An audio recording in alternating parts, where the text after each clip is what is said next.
Muito bem, vamos voltar ao nosso estudo então. Abra sua Bíblia aí no livro de Gênesis. Livro de Gênesis. Fique com a sua Bíblia aberta no livro de Gênesis, capítulo 2. Gênesis capítulo 2. Nós vamos continuar aqui o nosso estudo, que versa sobre coronavírus e a cosmovisão cristã da natureza humana. Já explicamos o porquê de estarmos tratando esse tema. Você pode voltar aí aos estudos anteriores, ao início, para que você entenda o porquê de estarmos falando sobre esse tema.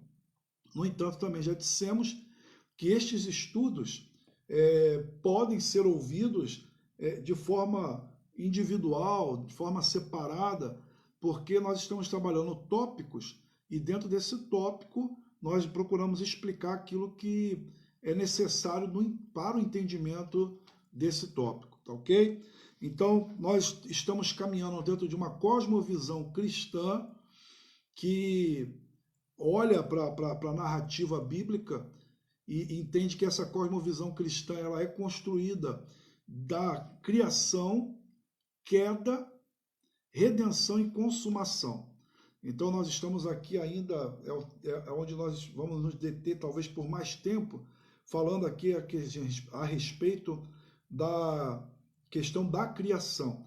Mas nós vamos abordar a queda, será o próximo estudo, vamos estar falando mais especificamente da queda, depois falaremos da redenção e concluiremos esse estudo com a consumação. É um estudo muito rico, um estudo que nós não estamos fazendo de maneira nenhuma exaustivo, um estudo exaustivo, embora já estejamos um tempinho conversando sobre ele, mas não é um estudo exaustivo, porque cada uma dessas vertentes, cada um desses caminhos que nós tomamos nessa meditação nos conduzem a tantos outros. Então nós estamos procurando tratar aqui de uma forma quase que introdutória, né, desse tema, para que você possa, se já ouviu falar, relembrar e refletir a respeito disso, e você que talvez não tinha ouvido, possa ouvir e aí ser aguçado em você um interesse, um desejo de continuar estudando e meditando nesse tema tão rico. E dentro desse tema da cosmovisão cristã que acabei de falar, nós estamos tratando aqui dos mandatos, né? Dos mandatos criacionais, ou dos mandatos da criação. E nós observamos aqui que são 3 mandatos, né? Cultural, social e espiritual. Então Deus, quando nos criou dentro dessa perspectiva de relacionamento através da observância do mandato cultural, social e espiritual, tá ok?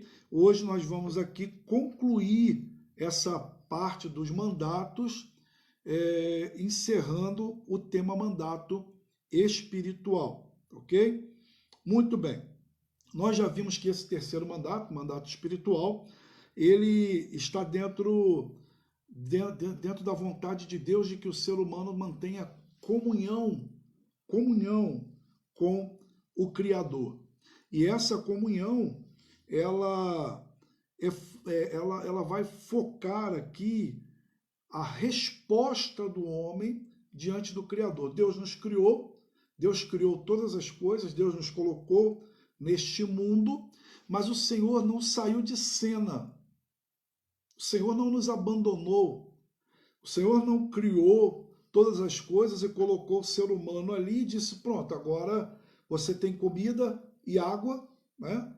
E agora você vai viver a sua vida, se desenvolver, e Deus sai de cena e vai reger o universo. Não.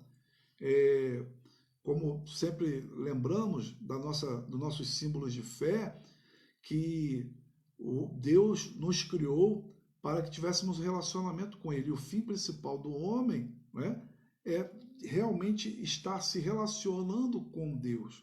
é louvá-lo, glorificá-lo e gozá-lo para sempre. Então, esse é o propósito de Deus para as nossas vidas. Deus ser honrado, glorificado em nós. Então, Deus não deu corda no mundo, nos colocou ali e nos abandonou. Ele nos criou para um relacionamento com Ele. E dentro desse relacionamento, há 3 aspectos que nós precisamos pensar, visualizar. A comunhão, né, propriamente dita, a comunhão do relacionamento mesmo, muito bem muito bem exemplificada no caminhar de Deus com o homem na viração do dia. É o momento do diálogo, do momento da conversa de Deus com o homem, né? É aquele encontro. Então, a comunhão, o dia de descanso, que é aquela pausa nas tarefas seculares, ou seja, aquilo que fazemos durante a semana.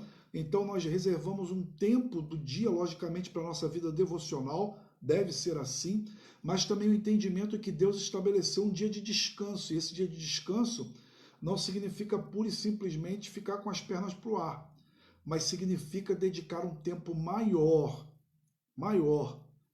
ao nosso Deus. Então, por isso, vamos à igreja, por isso nos reunimos agora, né, nessa nova dinâmica, num tempo específico para falar com Deus e aprendermos a respeito de Deus. E o terceiro é a obediência.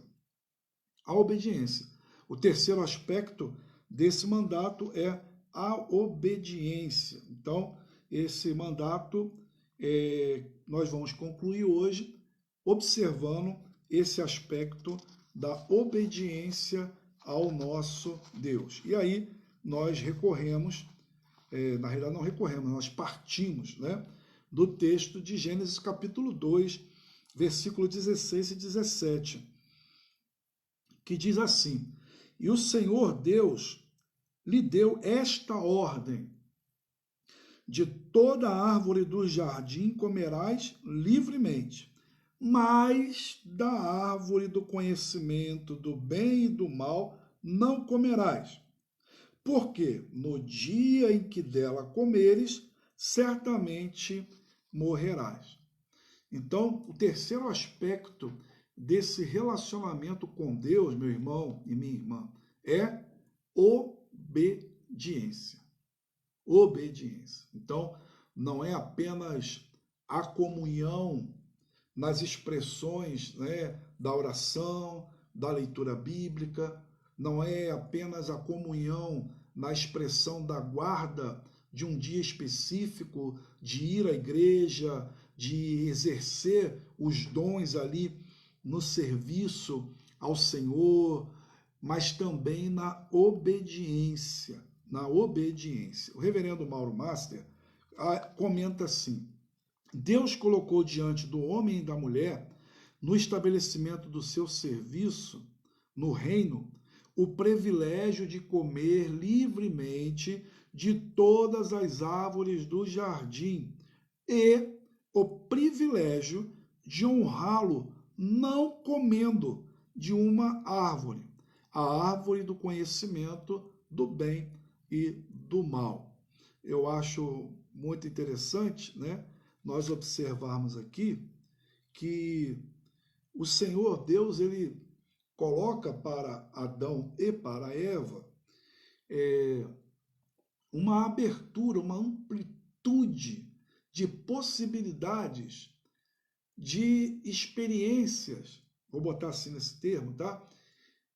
De sabores, de prazer, de oportunidades, porque o Senhor coloca para ele que ele pode comer de todas as árvores do jardim.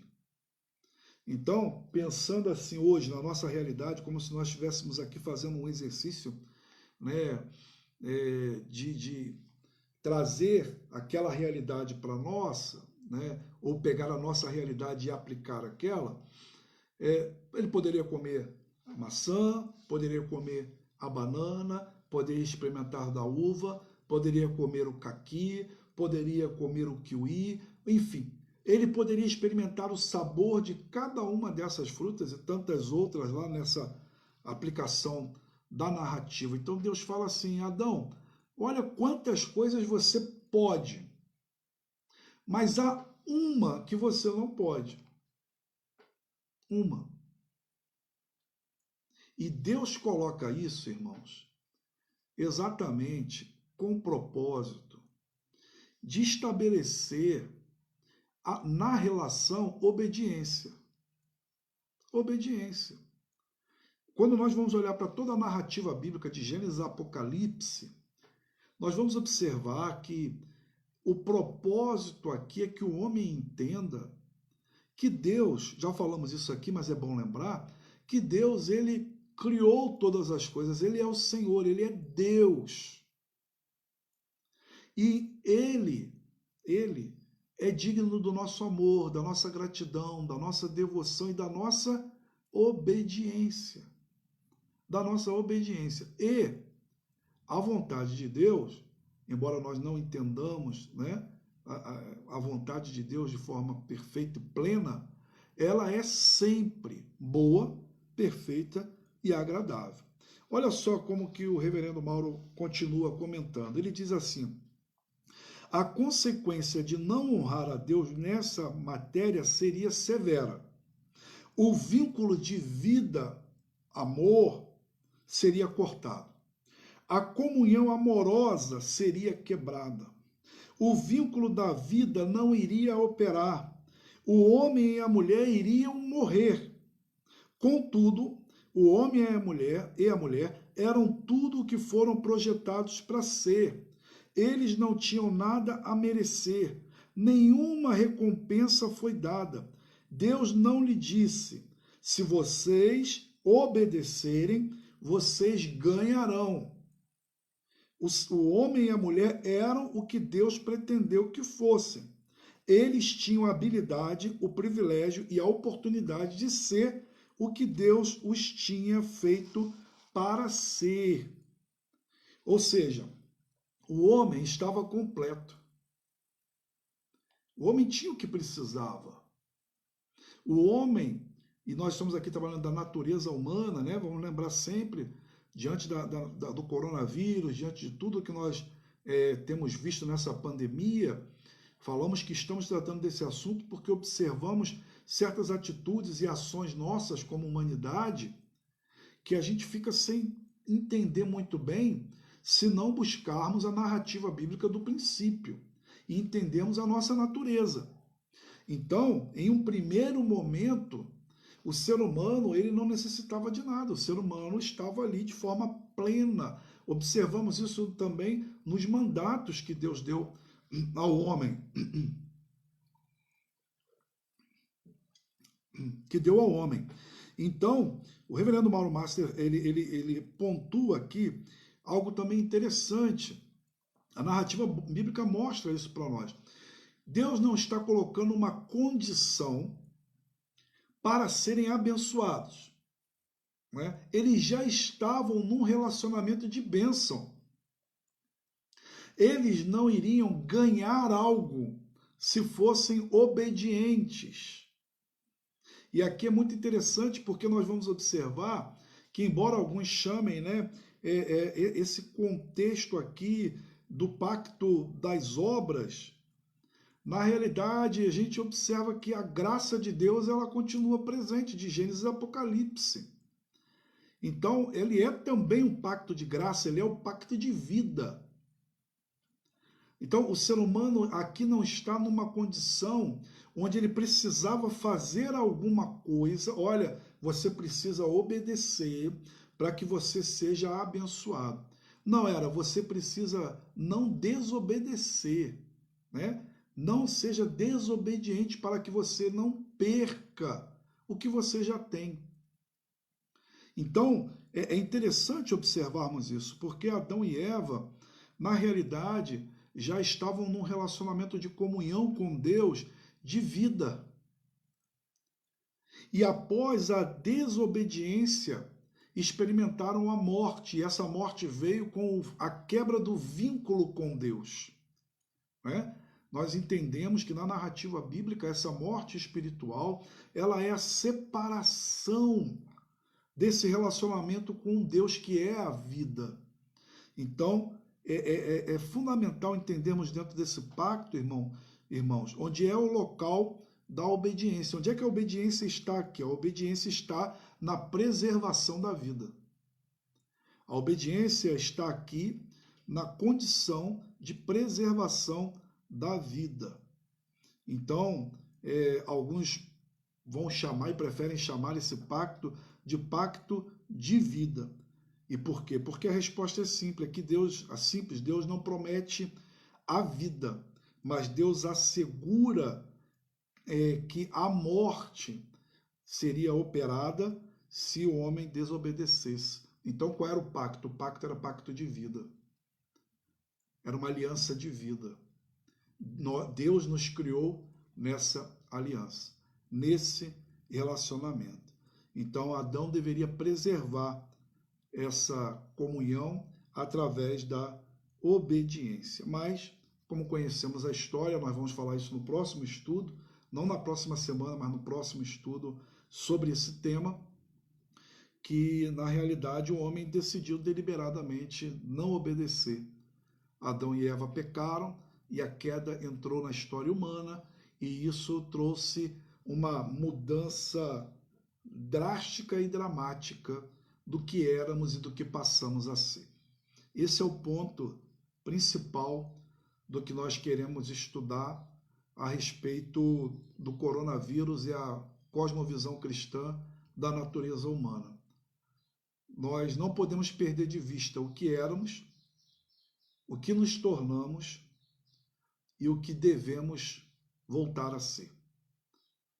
Não seremos aqui nessa condição humana o que éramos, mas nessa condição humana, pelo sacrifício de Cristo Jesus, pela ação do Espírito Santo no nosso coração, nós temos restabelecido a nossa comunhão com Deus. E pela ação contínua do Espírito Santo em nosso coração, nós temos reavivada em nós essa imagem e semelhança de Deus, não perfeita, mas nós temos restabelecido a possibilidade de vivê-la. A Imago Dei, assista aí o vídeo sobre a Imago Dei, né? E caminhamos para essa realidade futura da consumação, onde nós então seremos aquilo que Deus de fato quer que sejamos, onde o pecado não mais existirá. Então, quando olhamos ao nosso redor e observamos dentro dessa natureza caída que temos, ainda diante dessa grande tragédia que alcançou a humanidade, que é o Covid, nós esperávamos e sempre esperamos que as pessoas tenham maior empatia, que as pessoas abandonem a mentira, que a corrupção seja abandonada pelo bem da sociedade, que as pessoas exerçam os seus papéis na sociedade com maior responsabilidade, que a violência doméstica, ao invés de crescer, ela regredisse, que nós tivéssemos uma comoção nacional, falando aqui do nosso país,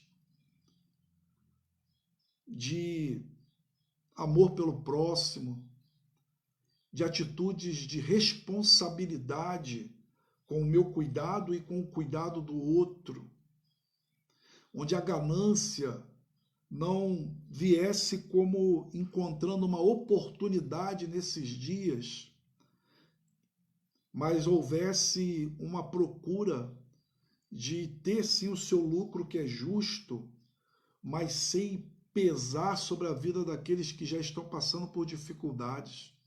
Nós gostaríamos que, nesses dias, aqueles que já têm o pão de cada dia não viessem tomar o pão daquele que está recebendo uma ajuda emergencial, de uma ajuda de outro, porque realmente não tem outro recurso. Nós, humanamente falando e pensando no ideal, gostaríamos que esse momento fosse um momento de lições aprendidas como sociedade como um todo. Que pudéssemos dizer assim, olha, de fato seremos outros depois dessa pandemia. Mas nós não temos essa garantia. Não temos. Porque nossa natureza poderia exercer isso antes da queda. Mas uma vez tendo experimentado a desobediência e o pecado entrou no mundo, as atitudes, com muita tristeza, se tornaram atitudes de ódio, de ressentimento, de ganância, de usurpação, de corrupção, se tornaram como atitudes comuns. Eu volto a dizer o que eu disse em um estudo nessa manhã, ou melhor, nesse horário da manhã. Muitas pessoas continuam nesse momento olhando o relatório das pessoas infectadas e ainda pior, das pessoas que morreram pelo Covid, apenas como números. Apenas como números. E não como pessoas. E cada um desses números representa uma pessoa, seus familiares, dor, luto, tristeza, perda, fim de relacionamentos.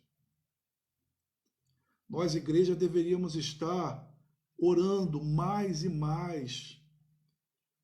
Deveríamos exercer cada vez mais o nosso cuidado um pelo outro. Deveríamos estar cada vez mais preocupados por pessoas e com pessoas do que com coisas. Nós que temos essa natureza caída, sendo restaurada pelo Espírito Santo, pelo viés da cruz do Calvário, não podemos olhar para essa situação atual e pensarmos apenas em números. Deve haver em mim e em você uma tristeza profunda por cada número, por cada pessoa, porque somos nós a humanidade. Somos nós. Caminhando aqui, meu irmão e minha irmã, esse mandato espiritual, pactual, ele implica numa vida de obediência e adoração a Deus de forma inegociável. Inegociável. Deus quer do ser humano obediência. Obediência. E vamos entender que essa dinâmica é a dinâmica do Pai. Não é a obediência de um déspota, não é a obediência de um ditador ou exigida por um ditador, não é a obediência de um bandido que coloca a arma na nossa cabeça. É a obediência de um pai que nos cerca com amor, que nos cerca com cuidado e que sabe o que é melhor para nós. É como um pai na dinâmica que tem uma criança ainda nos primeiros passos da sua vida, que pode facilmente tomar um veneno nas suas mãos e se envenenar por falta de conhecimento. É como um pai que exige a obediência de um filho que ainda não conhece os perigos da vida, que enfia um objeto de metal na tomada e leva um choque. É a obediência de um pai que sabe reconhecer o que é melhor para o seu filho, e o seu filho é ainda infantil. Está ainda ali nesses momentos do desenvolvimento.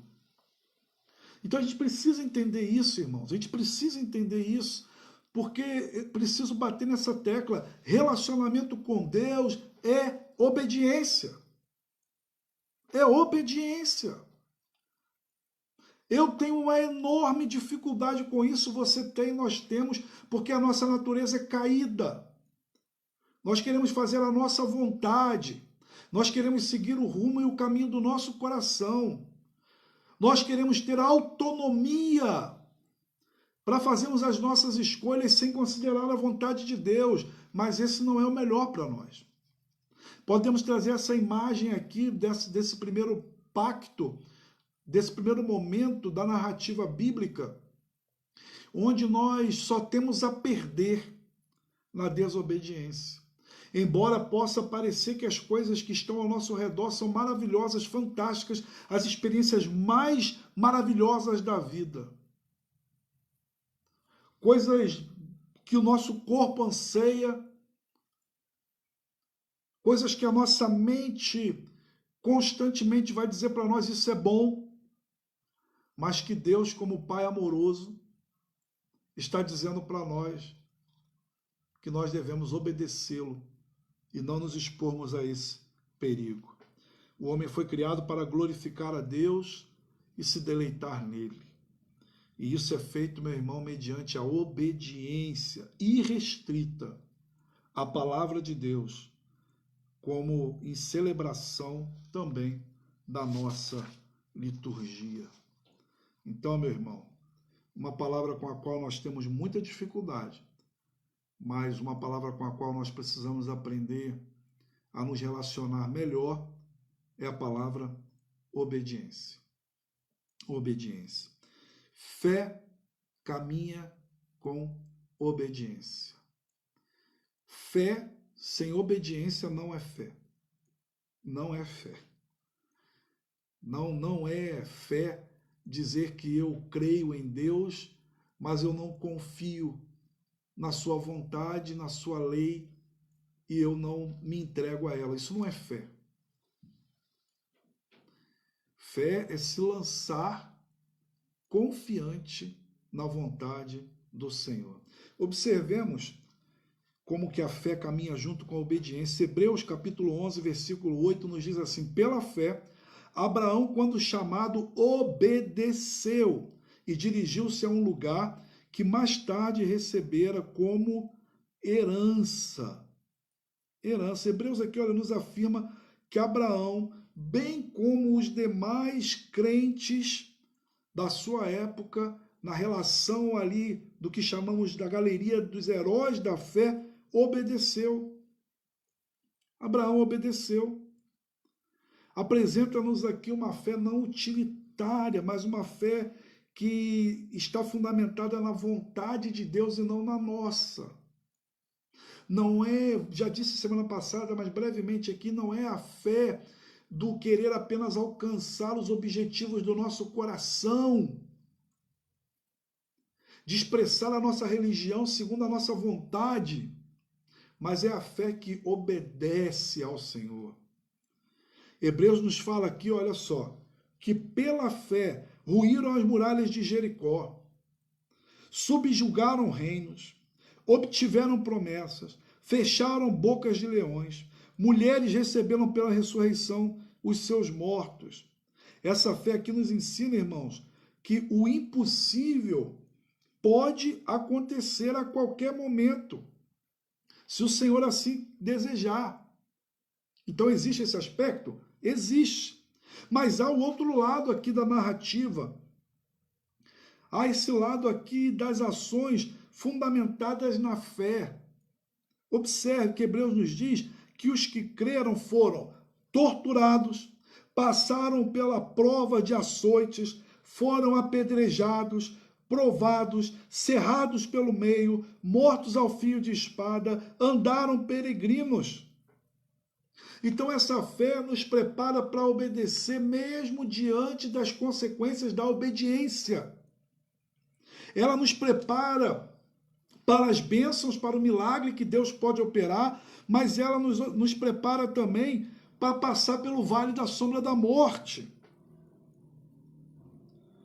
Uma fé aqui que nos prepara a confiar no Senhor de todo o coração. Ela é uma fé que opera não apenas como alguns gostam de usar, né, esse termo, não apenas opera no invisível, no sobrenatural, mas ela opera aqui. E ela nos gera a obediência. Ser cristão é estar numa relação de servos e debaixo de um senhorio. Isso é ser crente, meu irmão, minha irmã. Embora tenhamos o privilégio de sermos chamados de filhos de Deus, o privilégio de sermos chamados de amigos de Cristo, a relação da obediência está aqui. Registro de João, capítulo 15, versículo 13 e 14, nos diz assim, Jesus nos falando, ninguém tem maior amor do que este, de dar a alguém a própria vida em favor dos seus amigos. E é bom dizer que nós somos amigos de Jesus. É bom cantarmos que somos amigos de Jesus. Mas quem são os amigos de Jesus? Versículo 14. Vós sois meus amigos, se fazeis o que eu vos mando. Obediência. É um grande privilégio dizer que somos amigos de Jesus, mas nesse privilégio está também honrá-lo, obedecendo. Vós sois meus amigos, se fizerdes o que eu vos mando. E lembrando na narrativa bíblica de Atos, capítulo 5, ali, o início da igreja primitiva, nós observamos que Pedro e os demais apóstolos afirmaram que antes importa obedecer a Deus do que os homens. As autoridades judaicas ali ordenaram aos apóstolos que não pregassem o evangelho. Então Pedro, aqui na narrativa do capítulo 5, versículo 29, e os demais apóstolos afirmaram, antes importa obedecer a Deus do que aos homens. Em outras palavras, nossa única opção é obedecer o Senhor. E assim realizaram a obra missionária. Glorificaram o Senhor, mesmo em meio às ameaças. Então, esse terceiro mandato espiritual, ele é um mandato de comunhão, sim, mas ele é também um mandato de obediência. E essa comunhão deveria ser exercida no dia a dia, em andar com Deus, em caminhar com Deus, em falar com o Senhor, em expressar o amor, em honrá-lo, em exercício de devoção e adoração, enquanto se enfrentavam os desafios da vida como nós temos enfrentado hoje, nos nossos dias, obedecendo. Qual é a palavra para nós hoje, nesse domingo? Para você ficar aí pensando no seu coração durante esse dia, nesse mês da família, nessa situação do coronavírus. Fé e obediência. Alguns de nós, com certeza, foram muito obedientes aos pais, né? Talvez alguns até hoje são muito obedientes aos pais. Outros de nós foram e, quem sabe, até hoje são muito desobedientes. Muito desobedientes. Mas eu quero dizer que, como pai que sou, nós pais falhamos. Às vezes exigimos até uma obediência naquilo que não deveríamos. Então nós precisamos rever, precisamos repensar o nosso pedido de obediência, precisamos sentar e conversar com os nossos filhos, né? A respeito daquilo que nós esperamos deles em obediência. Mas Deus, meu irmão e minha irmã, não falha. O que Ele tem pedido de nós e o que Ele tem, na realidade, exigido de nós como Senhor das nossas vidas, nós devemos e podemos obedecer. Falharemos, cairemos, desobedeceremos algumas vezes, mas devemos entender que isso não pode ser uma prática de vida cristã. Devemos nos arrepender, pedir perdão e buscar viver a vontade do Senhor. Concluindo, nesse dia, ainda as palavras do reverendo Mauro Master, sobre os mandatos que temos tratado aqui, resumindo esses 3 mandatos. Assim ele diz: devemos reconhecer que fomos e somos criados para obediência irrestrita a Deus e nos deleitarmos nele. Devemos cumprir os nossos papéis originais, intencionados por Deus para a nossa vida. Que papéis? Deus nos criou para que tivéssemos o domínio sobre este mundo como vice-regentes, reconhecendo que cada espaço na criação é reclamado por Cristo como sendo de sua exclusiva propriedade. E aqui se fala sobre o mandato cultural. Então, Deus nos criou para que tivéssemos o domínio sobre esse mundo como vice-regentes. Ainda, nesse processo, devemos trazer à mente e ao coração que as famílias são também projetos de Deus para nós. Mandato social. Construir famílias está atrelado à intenção original de Deus para a humanidade.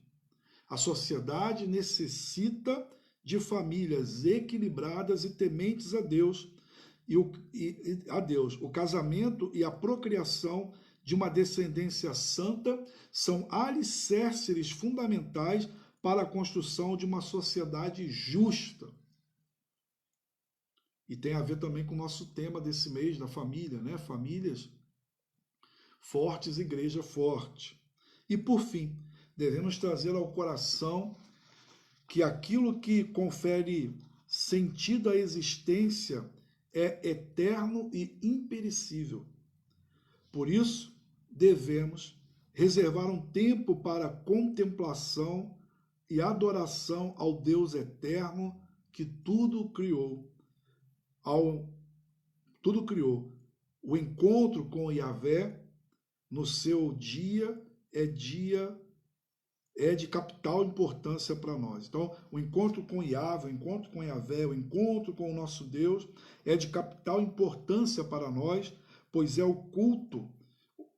no culto onde a nossa alma é alimentada e alentada pela palavra imperecível de Deus.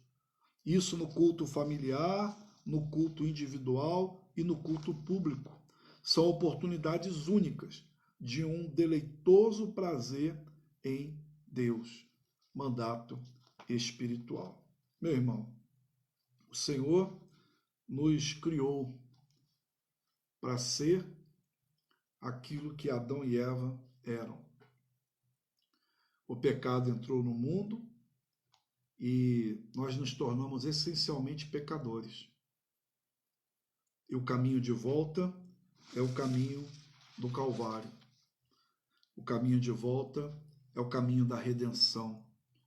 O caminho de volta é Cristo. E esse caminho nos leva à consumação.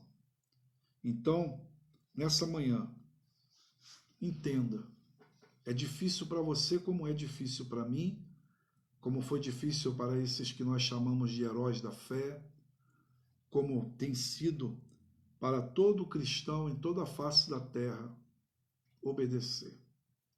A minha natureza, a nossa natureza, é natureza de desobediência. Mas nós devemos entender que o caminho agora de volta, né, à vida, o caminho, a comunhão, o caminho, a bênção, é o caminho da obediência ao nosso Deus. Você jovem, você adolescente, você homem, mulher, em nome de Cristo Jesus, nessa manhã, coloque-se diante do Senhor. Um pai obediente a Deus é um exemplo para a sua família, ainda que imperfeito. Será um bom pai, ainda que cometa erros.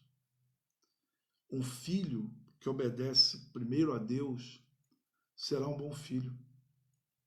Será um exemplo na sociedade, bênção para a sociedade. Uma mãe que obedece a Deus será uma boa mãe, ainda que cometa erros e falhas. Enfim, cada um de nós, ainda que venhamos a cometer os nossos erros, as nossas falhas, se buscarmos obedecer a Deus primeiro, antes que aos homens, poderemos e fatalmente cometeremos erros. Mas estamos no caminho certo. Para isso, é preciso buscar conhecer a palavra de Deus. Como obedecer se eu não sei o que Deus quer de mim? Como obedecer se eu não leio a palavra do Senhor? Como obedecer se eu não medito na palavra do Senhor? Como obedecer se eu não volto os meus ouvidos e o meu coração para ouvir Deus falar comigo? Em nome de Cristo Jesus, feche seus olhos. Vamos falar com o Senhor. E coloque-se diante dele, suplicando que você, no primeiro passo, seja um ouvinte melhor, para que você possa então praticar. Deus eterno, Pai querido e amado, a tua palavra é santa e bendita. Vemos aqui, ó Pai, na expressão da tua palavra, as nossas fraquezas e as nossas falhas. Se fôssemos o homem que o Senhor quer que sejamos, se as nossas irmãs, ó Pai, fossem as mulheres que o Senhor quer que sejam, se nós vivêssemos em família como o Senhor quer que vivamos, certamente não estaríamos ausentes, ó Pai, das lutas e das dificuldades, mas experimentaríamos muito mais vitórias sobre elas. Feriríamos menos uns aos outros. Seríamos menos escravos das nossas vontades e abençoaríamos muito mais uns aos outros. Ah, Senhor, se a igreja do Senhor aqui nesse mundo procurasse obedecer à tua vontade e não à nossa, se nós, ó Pai, voltássemos os nossos olhos para fazer o que o Senhor quer e não o que nós queremos, a expressão da nossa fé na vivência da igreja seria, Senhor Deus, ainda muito mais brilhante e glorificaria muito mais o teu nome. Usa de misericórdia para conosco e fale ao nosso coração. Cada homem, cada mulher, cada casa, cada família nessa manhã seja transformado pelo poder da tua palavra e ajuda-nos a obedecermos o Senhor. Há um preço a ser pago em obediência, mas dai-nos coragem de pagá-lo para a glória do teu nome. Te suplico em nome de Jesus.